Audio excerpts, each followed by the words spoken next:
All right, let's just jump right in.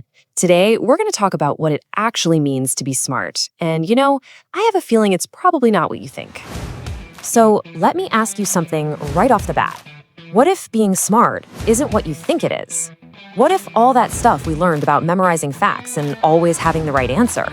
What if that's just, well, wrong? Yeah, there's this huge myth out there, right? That being smart means you're like a walking encyclopedia, just stuffed with facts. But the reality, the thing that really makes someone smart, it's a totally different way of thinking. It's not about what you know, it's all about how you think. And this is the key takeaway.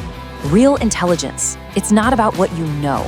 It's about how you handle things. It's a skill.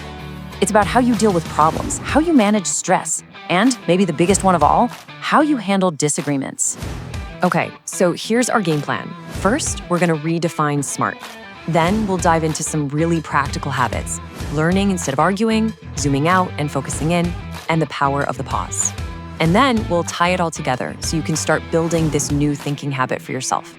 All right, first up, redefining smart. We're talking about a shift from memory to mindset. And here's the best part. You don't need some perfect memory to do this. You don't need a fancy degree. It's more like you're installing a new operating system for your brain. Seriously, and anyone can do it. Okay, let's get into the first big habit. This one is huge. Learn, don't argue.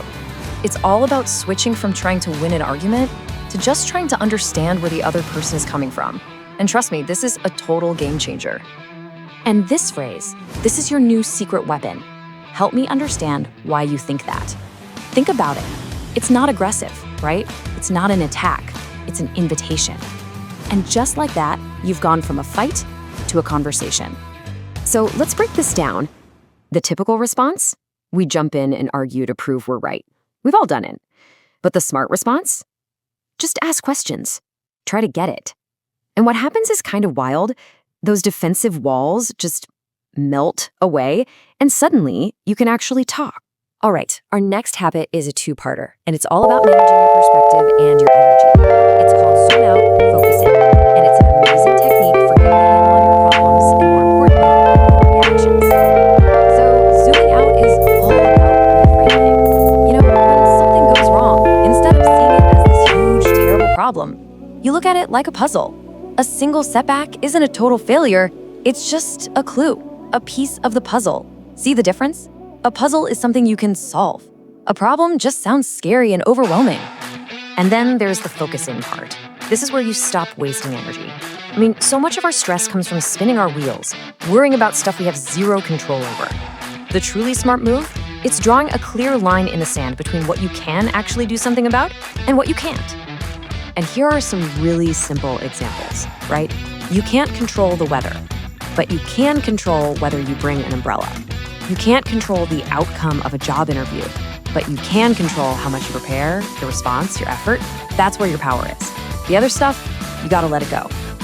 Okay, on to our last core technique. And this one is so simple, but it is so powerful. It's all about one little action, the pause. It's about finding this incredible power that exists in those few quiet seconds before you speak or act. Seriously, it is this simple. 3 seconds. That's it. Next time someone asks you a tough question, just in your head count 1, 2, 3 before you say anything. That tiny little gap, that's everything. It's the difference between a knee-jerk reaction and a smart response. And you can use this for everything. Stuck in traffic and feeling that rage build up? Pause. Someone says something rude to you? Pause. In that moment, you give yourself just enough space to ask, okay, what's the best way to handle this? That pause, that's your strategic advantage.